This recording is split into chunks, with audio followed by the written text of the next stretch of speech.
আসসালামু আলাইকুম। বাংলাদেশিদের জন্য ওমানের ভিসা নীতি শিথিল। এই যখনই নাকি এরকম ঘোষণা দেয় খুশি লাগে, আবার শঙ্কাও লাগে যে এই যে নীতিটা শিথিল করা হলো, এর সুযোগটা কি আমরা নেব নাকি এর অপব্যবহার করব। আর অপব্যবহারের কারণে কিন্তু আমাদের এই যে যে এই সুযোগগুলো আমরা পাই মাঝে মধ্যে, সেগুলো কিন্তু বন্ধ হয়ে যায়। সংযুক্ত আরব আমিরাত অবারিত ছিল, সমানে গেছে, যাওয়ার পরে কি রাস্তায় রাস্তায় ঘুরলো, পার্কে পার্কে রাতে ঘুমালো, কাজ নেই। প্রচুর মানুষকে ভিজিট ভিসায় পাঠানো হলো, তারপরে কোনো কাজের নিশ্চয়তা নেই। মালয়েশিয়া সেম, এখনো ঘুরছে, হাজারো মানুষ বাংলাদেশিরা অর্ধাহার অনাহারে আছে। ভিসা নিল, কোম্পানির ভিসা গেল, কোম্পানিতে কাজ নেই, 1 মাস 2 মাস কাজ থাকে, কাজ নেই। সমস্তগুলো এই বড় বড় যতগুলো মার্কেট আছে সমস্ত মার্কেট আমরা হারালাম।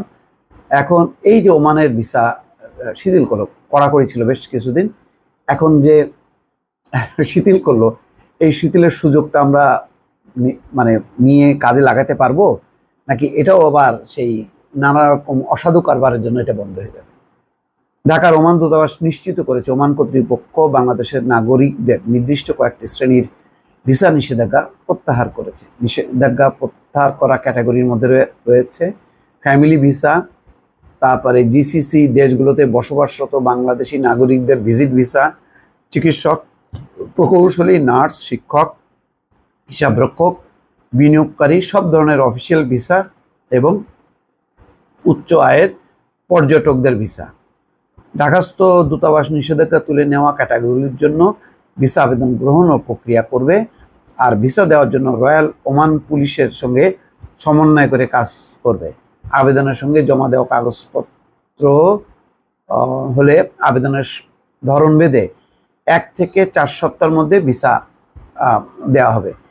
ভিসা শিথিল করার এই প্রক্রিয়াটি মধ্যপ্রাচ্যের দেশটি বাংলাদেশি পর্যটকদের সংখ্যা বাড়বে বলে ধারণা করা হচ্ছে। পর্যটকরা তো বাড়ে, কিন্তু ওমান সহ মানে আরব দেশগুলোতে তো বাংলাদেশিরা মানে ঘুরতে খুব কমই যায়, মেইনলি কাজের সন্ধানে যায়। তারপরে ঝাঁকে ঝাঁকে যখন নাকি যাওয়া শুরু করবে তখন কি হবে, আমি শুধু সেই পরিস্থিতির কথা ভাবি। ইতিমধ্যে সংযুক্ত আরব আমিরাতের খবর হলো খুবই খারাপ। আস্তে আস্তে শ্রমবাজার সংকুচিত হচ্ছে, লোক যাওয়া কমে গেছে, ফলে সামনের দিনে যে রেমিটেন্স প্রবাহটা, সেই রেমিটেন্স প্রবাহটা কমবে বলে ইতিমধ্যে এই 2 দিন আগে প্রথম আলোর এক রিপোর্টে বিস্তারিতভাবে পরিসংখ্যান তুলে ধরা হয়েছে যে দ্বিতীয় বৃহত্তম শ্রমবাজারটা সংকুচিত হচ্ছে, লোকজনও যাওয়া কমছে, রেমিটেন্স আশাও কমে যাবে। এবং রেমিটেন্স আশাটা হুট করে তো কমে না, যখন নাকি লোকজন যাওয়া কমতে থাকে তার প্রতিক্রিয়া 6 মাস 1 বছর 1.5 বছর পর থেকে বোঝা যায় যে আমাদের রেমিটেন্স প্রবাহটা আসলে আগের মতনই কমছে। ওমান আমাদের খুবই ভালো মার্কেট ছিল, অবারিত ছিল, তারপরে সংকুচিত হয়েছে, এমন অবস্থা যে পর্যটক পর্যন্ত ঢুকতে পারতো না।